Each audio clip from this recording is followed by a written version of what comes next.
स्वागत है आप सभी का tech study ITI YouTube channel पर। आज हम इलेक्ट्रॉनिक मैकेनिक थ्योरी का फर्स्ट ईयर का पार्ट 2 लेके आए हैं। जो हमने सीरीज चलाई हुई है 25-25 क्वेश्चन की, आज उसका पार्ट 2 हम यहाँ पर स्टडी करेंगे। तो चलिए स्टार्ट करते हैं। क्वेश्चन नंबर 26 है आपका, what is the effect of electric shock at very low voltage level less than 40 volt. बहुत कम वोल्टेज स्तर 40 वोल्ट से कम पर बिजली के झटके का क्या असर होता है। इसमें आप देखेंगे इसका ऑप्शन दे रखा है। ऑप्शन 1 फिब्रिलेशन, ऑप्शन 2 दिया है मसल्स कॉन्टैक्ट, मांसपेशियों का संपर्क, ऑप्शन सी दिया है बर्निंग ऑफ द स्किन, त्वचा का जलना, और ऑप्शन डी दिया है अनप्लीजेंट टिंगलिंग सेंसेशन, अप्रिय झुनझुनी जैसी सनसनी। तो इसका जो सही आंसर होगा वो आपका होगा ऑप्शन डी। जब भी बहुत कम वोल्टेज लेवल का हमें शॉक लगता है तो वो एक ऐसे जस्ट झुनझुनी टाइप का हमें फील होता है। क्वेश्चन नंबर 27 है, electric conductivity of gold is, सोने की विद्युत चालकता है। यहाँ पे आपसे सोने की विद्युत चालकता पूछा है, तो इसमें सोने की जो विद्युत चालकता होती है इसका सही पहला ऑप्शन दे रखा है 56%, पहला ऑप्शन दिया 56%, दूसरा ऑप्शन है 67%, ऑप्शन सी है 94% या ऑप्शन डी 100%। तो इसका जो सही ऑप्शन है वह आपका ऑप्शन बी 67%। सोने की जो विद्युत चालकता होती है वो 67% होती है। इसमें अगर हम आपसे क्वेश्चन यहाँ पे पूछ सकते हैं, जस्ट आप कमेंट बॉक्स में बता सकते हैं वीडियो देखते हुए कि सबसे ज़्यादा चालकता किस धातु की होती है। ये क्वेश्चन का आप आंसर कमेंट बॉक्स में दे सकते हैं। आगे हो सकता है इसमें आपको ऐसा क्वेश्चन मिले भी। चलिए नेक्स्ट क्वेश्चन देखते हैं। क्वेश्चन नंबर 28 है, what is stationary electric charges. स्थिर विद्युत प्रभार क्या है। स्थिर विद्युत प्रभार या इसको आवेश भी हम कहते हैं। तो बेसिकली वो स्थिर विद्युत आवेश क्या है वो आपसे पूछना चाह रहा है। तो देखेंगे इसका ऑप्शन ए दिया है स्टैटिक चार्जेस यानी स्थैतिक आवेश, ऑप्शन बी है काइनेटिक चार्जेस यानी काइनेटिक आवेश या गतिज आवेश, ऑप्शन सी है केमिकल चार्जेस यानी रासायनिक आवेश, और ऑप्शन डी है इलेक्ट्रिक चार्जेस यानी वैद्युत आवेश।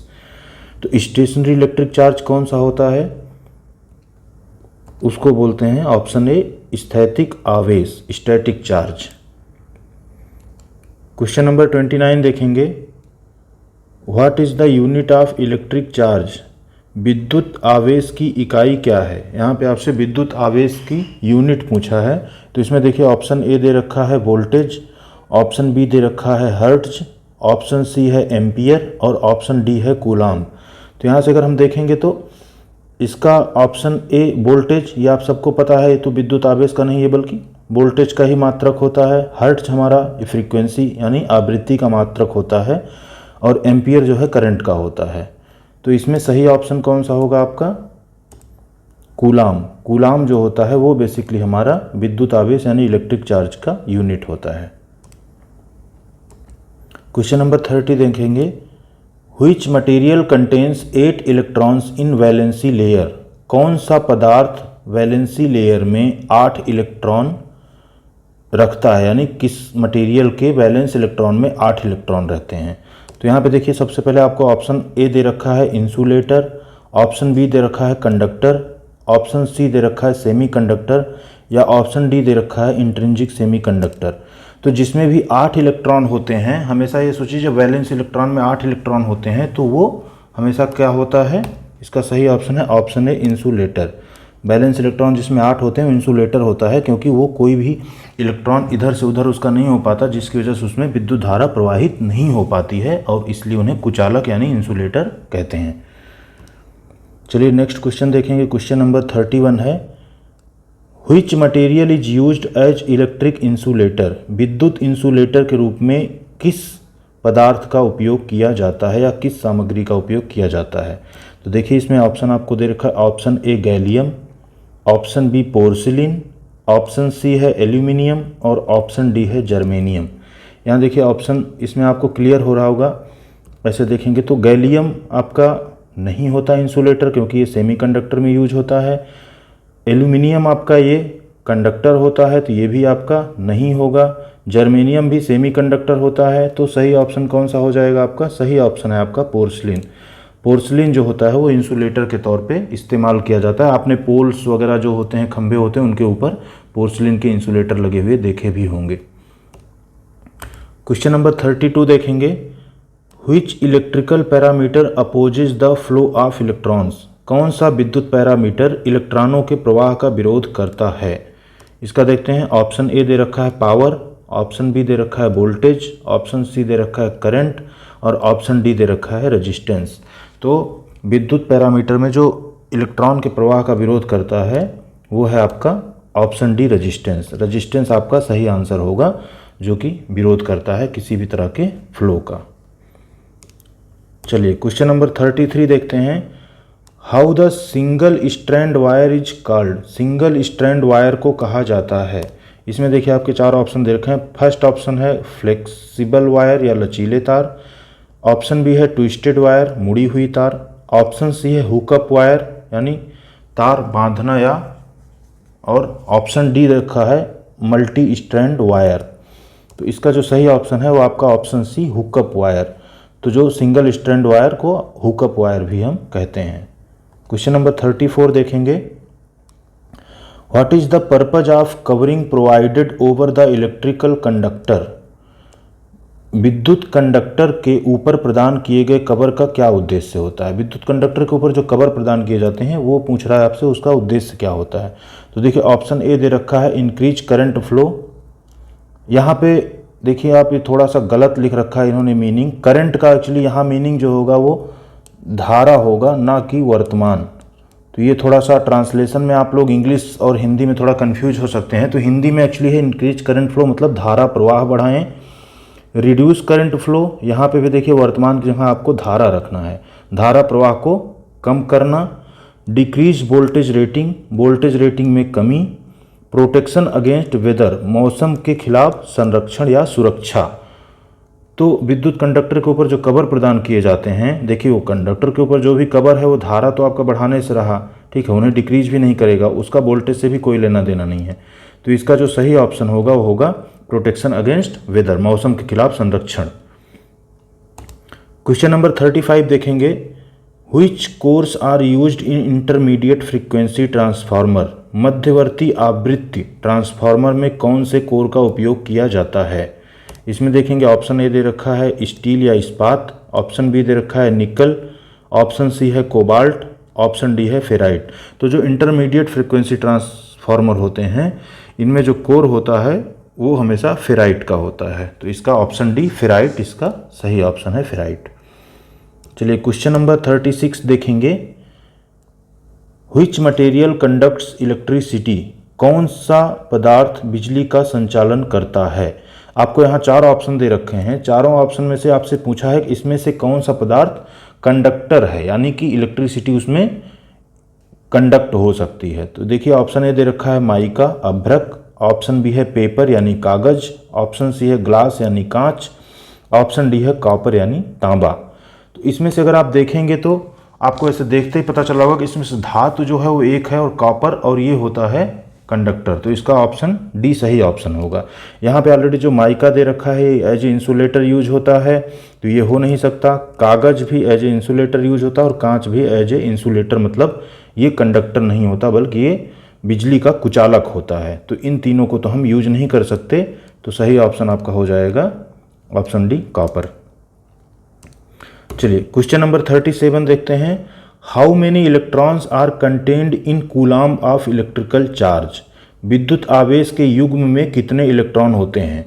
यहाँ पे आपसे पूछना चाह रहा है कि जो एक कूलाम होता है उसमें कितने इलेक्ट्रॉन होते हैं बेसिकली। तो देखिए आपको ऑप्शन ए दे रखा है 6.25। ये एक्चुअली 108 नहीं है, ये 10⁸ है। यहाँ पे जो भी लिखा है 10⁸ है, 10⁸ इलेक्ट्रॉन्स। ये लिखने में थोड़ा सा मिस्टेक हुआ है इसमें, ठीक है। 6.25 इंटू 10⁻12 इलेक्ट्रॉन्स, ये 10⁻12 है। 6.25 इंटू 10⁻16, 10⁻16 है ये, या 6.25 इंटू 10⁻18, 10⁻18 इलेक्ट्रॉन्स। तो इसमें जो सही आंसर है आपका वो है ऑप्शन डी 6.25 इंटू 10⁻18 इलेक्ट्रॉन्स, ये आपका सही ऑप्शन होगा। क्वेश्चन नंबर 38 देखते हैं। What is the percentage of conductivity of electric current in silver? चांदी में विद्युत प्रवाह की चालकता का प्रतिशत कितना है? तो इसमें देखेंगे पहला ऑप्शन दे रखा है आपका 56%, दूसरा ऑप्शन आपका दे रखा है 67%, ऑप्शन सी है आपका 0.94 या ऑप्शन डी 100%। ठीक है, इसमें आप देखेंगे इसका जो सही ऑप्शन होगा वो एक्चुअली 100% होगा। अभी हमने आपसे क्वेश्चन भी पूछा था कि सबसे ज़्यादा चालकता किस धातु की होती है, तो वो एक्चुअली चांदी ही है। एक्चुअली चांदी में विद्युत की चालकता सबसे ज़्यादा होती है, लेकिन चूंकि ये बहुत महंगी होती है तो इसे हम इसलिए प्रायः हमेशा यूज नहीं करते हैं, बस ये कुछ कुछ जगहों पर ही यूज किया जाता है। चलिए नेक्स्ट क्वेश्चन नंबर 39 देखते हैं। What is the percentage of conductivity of electric current in aluminium? Aluminium में विद्युत प्रवाह की चालकता का प्रतिशत कितना है? तो यहाँ पे देखिए पहला ऑप्शन आपको दे रखा है 22%, ऑप्शन बी है 47% यानी 47%, ऑप्शन सी है 56% यानी 56%, या ऑप्शन डी 76% या 76%। तो इसका जो सही ऑप्शन है वो है आपका 56%। एल्यूमिनियम में हमेशा 56% कंडक्टिविटी होती है। क्वेश्चन नंबर 40 देखेंगे। How the movement of electrons through a conductor in a particular direction is called? किसी विशेष दिशा में चालक के माध्यम से इलेक्ट्रॉनों की चाल को क्या कहा जाता है? इसमें देखिए पहला ऑप्शन आपका देखा रेजिस्टेंस, दूसरा ऑप्शन आपका दे रखा है इंडक्टेंस, तीसरा ऑप्शन आपका दे रखा है कंडक्टेंस, और चौथा ऑप्शन आपका दे रखा है इलेक्ट्रिक करंट यानी विद्युत प्रवाह। तो इसका जो सही ऑप्शन होगा वो आपका होगा विद्युत प्रवाह। इलेक्ट्रॉनिक की चाल को हमेशा विद्युत प्रवाह या इलेक्ट्रिक करंट कहते हैं। क्वेश्चन नंबर 41 देखेंगे। Which metal has very good conductivity to the electric current? विद्युत धारा में किस धातु की चालकता बहुत अच्छी होती है? इसमें देखेंगे पहला ऑप्शन आपका दे रखा है सोना, दूसरा ऑप्शन आपका दे रखा है तांबा या कॉपर, तीसरा ऑप्शन है सिल्वर या चांदी, और चौथा ऑप्शन है एल्यूमिनियम। तो इसका सही ऑप्शन आपका होगा चांदी। अभी थोड़ी देर पहले भी आपने देखा था कि चांदी जो होता है इसमें बिजली की चाल जो परसेंटेज होती है 100%, और सबसे अच्छा कंडक्टर होता है बिजली का। क्वेश्चन नंबर 42 देखेंगे। Which electrical property opposes the flow of electrons? कौन सी विद्युत संपत्ति नहीं होगा एक्चुअली यहाँ पे क्वेश्चन में जो आपका ये संपत्ति है ट्रांसलेट होके संपत्ति ना होके एक्चुअली कौन सा विद्युत गुण आप कह सकते हैं या प्रॉपर्टी ही इसको कह सकते हैं, इलेक्ट्रॉनों के प्रवाह का विरोध करता है।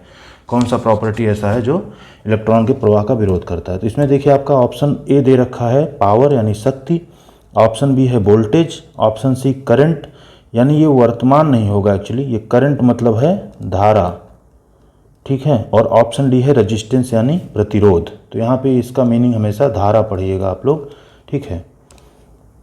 तो इसका जो सही ऑप्शन होगा वो ऑप्शन डी प्रतिरोध होगा। जो रेजिस्टेंस होता है बेसिकली वो हमेशा बिजली के प्रवाह का विरोध करता है किसी भी चीज में। क्वेश्चन नंबर 43 है हाउ द सिंगल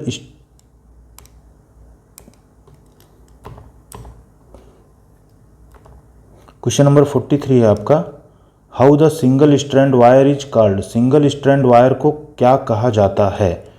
देखिए इसमें ऑप्शन ए है हुकअप वायर, ऑप्शन बी है ट्विस्टेड वायर, ऑप्शन सी है फ्लेक्सिबल वायर, या ऑप्शन डी है मल्टी स्ट्रैंड वायर। तो इसका जो सही ऑप्शन होगा वो है ऑप्शन ए हुकअप वायर। क्वेश्चन नंबर 44 देखेंगे। What is the percentage of conductivity of electric current in copper? तांबे में विद्युत प्रवाह की चालकता का प्रतिशत कितना है? यहाँ पे ऑप्शन ए दे रखा है आपका 56%, ऑप्शन बी दे रखा है 67%, ऑप्शन सी है 94% या ऑप्शन डी 100%। तो इसका जो सही ऑप्शन होगा आपका 94% होगा। सिल्वर के बाद सबसे पहले हमने देखा था चांदी जो होता है, चांदी में सबसे ज़्यादा होता है विद्युत परसेंटेज जो प्रवाह होता है, और उसके बाद हमारा कॉपर यानी तांबा का नंबर आता है, ठीक है। चांदी के बाद सबसे अच्छा कंडक्टर जो होता है हमारा तांबा होता है। तांबा चूँकि ये सस्ता है तो इसलिए इसको हम लोग सबसे ज़्यादा मात्रा में यूज करते हैं, तांबा या एल्यूमिनियम, और चांदी महंगे होने की वजह से बहुत कम जगहों पर यूज किया जाता है। क्वेश्चन नंबर 45 देखेंगे, how many gauge numbers in SWG changed to double the cross section area of the conductor. ये SWG में कितने गेज संख्या कंडक्टर के क्रॉस सेक्शन क्षेत्र को दुगना करने के लिए बदला जाता है। मतलब अगर आप SWG में कितनी गेज संख्या को बदलेंगे तो कंडक्टर के क्रॉस सेक्शन क्षेत्र को दोगुना कर देगा। चलिए इसमें देखते हैं। पहला ऑप्शन दे रखा है 2 गेज साइज डिक्रीज, 2 गेज आकार में कमी करके, 4 गेज साइज इंक्रीज, 4 गेज आकार में बढ़ाकर, 5 गेज साइज इंक्रीज, 5 गेज को आकार में बढ़ा के, या 3 गेज साइज डिक्रीज, 3 गेज को आकार में घटेगा यानी घटा के। तो इसका जो सही ऑप्शन होगा वो होगा option D, 3 gauge size decreased. Question number 46 देखेंगे, what are the fundamental properties of insulation materials. Insulation सामग्री के मूलभूत गुण क्या हैं। ठीक है, यहाँ पे आपसे पूछना चाह रहा है जो इंसुलेशन कुचालक होते हैं इनका मूलभूत गुण क्या होता है। तो इनका पर length and cross sectional area, लंबाई और क्रॉस सेक्शनल एरिया यानी अनुभागीय क्षेत्र, low resistance and thermal heat, कम प्रतिरोध और ऊष्मीय ताप। ठीक है, टेम्परेचर एंड इलेक्ट्रिकल हैजार्ड्स, तापमान और बिजली के खतरे, और ऑप्शन डी है आपका इंसुलेशन रेजिस्टेंस और परावैद्युत शक्ति। ठीक है, तो इसका जो ऑप्शन होगा वो सही ऑप्शन होगा आपका ऑप्शन डी। इंसुलेशन जो हमारे होते हैं उनके मूलभूत गुण यही होते हैं कि वो इंसुलेशन, उनका रेजिस्टेंस जो होता है बहुत हाई होता है कि उसमें बिजली प्रवाहित नहीं होती, और डाई इलेक्ट्रिक स्ट्रेंथ, ये दो उनके मूलभूत गुण होते हैं। तो ये ऑप्शन आपका ऑप्शन डी सही होगा। क्वेश्चन नंबर 47 देखेंगे, what is the shape of standard wire gauge. Standard wire gauge का आकार क्या है।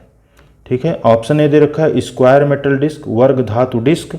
ऑप्शन बी दे रखा है आपको सर्कुलर मेटल डिस्क यानी गोलाकार मेटल की धातु की डिस्क।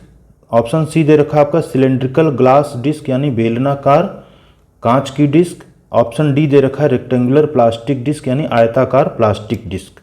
तो आप यहाँ पर देखेंगे जो स्टैंडर्ड वायर गेज का आकार होता है वो option B circular metal disc होता है। हमेशा वो एक यहाँ पे ये परिपत्र नहीं होगा, ये बल्कि है गोलाकार। हिंदी में अगर आप इसको पढ़ेंगे तो गोलाकार है और इंग्लिश में है सर्कुलर। सर्कुलर मेटल डिस्क यानी गोलाकार धातु डिस्क, परिपत्र नहीं होगा ये, तो इसको अब ध्यान रखिएगा। क्वेश्चन नंबर 48 है, which electric quantity is directly proportional to the current carrying capacity of the conductor. Conductor की वर्तमान वहन क्षमता कौन सी विद्युत मात्रा से सीधे अनुपातिक है। तो यहाँ पे देखिए ऑप्शन ए दे रखा है आपका वायर रेजिस्टेंस यानी तार का प्रतिरोध। ऑप्शन बी दे रखा है पासिंग करंट यानी बहने वाली उसमें धारा पास होने वाली। ऑप्शन सी दे रखा है कंडक्टर शेप यानी कंडक्टर की आकृति, और ऑप्शन डी दे रखा है कंडक्टर्स डायामीटर यानी कंडक्टर का व्यास। तो इसका जो सही ऑप्शन है वो आपका है कंडक्टर का व्यास। तो जो हमारा ये होता है करंट कैरिंग कैपेसिटी वो कंडक्टर के जो व्यास होता है यानी उसके डायामीटर के डायरेक्टली प्रोपोर्शनल होता है। क्वेश्चन नंबर 49 देखेंगे, which formula is used to find the conductance. चालकता ज्ञात करने के लिए किस सूत्र का उपयोग किया जाता है। यहाँ पे देखिए पहला ऑप्शन आपको दे रखा Q/V, ऑप्शन बी है I/R, ऑप्शन सी है V/I या ऑप्शन डी I/V। तो इसका जो सही ऑप्शन होगा आपका option D I/V। Question number 50 हम देखेंगे यहाँ पे, which material are used for semiconductor. अर्धचालक के लिए कौन सी सामग्री का उपयोग किया जाता है। तो देखिए इसका पहला ऑप्शन आपको दे रखा है गैलियम एंड इंडियम, दूसरा ऑप्शन बी है सिल्वर एंड एल्यूमिनियम, तीसरा ऑप्शन आपका है आर्सेनिक एंड एंटीमनी, और चौथा ऑप्शन है सिलिकॉन एंड जर्मेनियम। तो जो सेमी कंडक्टर में सबसे ज़्यादा मटेरियल यूज किया जाता है वो होता है आपका सिलिकॉन जर्मेनियम। सिलिकॉन और जर्मेनियम का यूज किया जाता है सेमी कंडक्टर। चलिए क्वेश्चन नंबर, ये आपका बोनस क्वेश्चन है, इसका आंसर आप लोग मुझे बताएंगे कमेंट बॉक्स में। अगर आपने पूरा वीडियो देख लिया तो इसका आंसर जरूर कमेंट में बताइएगा। Which material resist the flow of electron. कौन सा पदार्थ इलेक्ट्रॉन के प्रवाह का विरोध करता है। यहाँ पे आपको देखिए 4 ऑप्शन दिए हुए हैं। ऑप्शन ए है आपका गोल्ड, ऑप्शन बी है आपका ग्लास, ऑप्शन सी है सिल्वर, ऑप्शन डी है कॉपर। आपको कमेंट में ऑप्शन इसका सही कौन सा ऑप्शन है वो आपको बताना है, कौन सा विकल्प इसका सही है। ओके, तो वीडियो अगर पसंद आई है तो चैनल को ज़रूर सब्सक्राइब कर दीजिए और वीडियो को लाइक ज़रूर कर दीजिए और आप अपने दोस्तों के साथ भी शेयर कर सकते हैं। Thank you so much.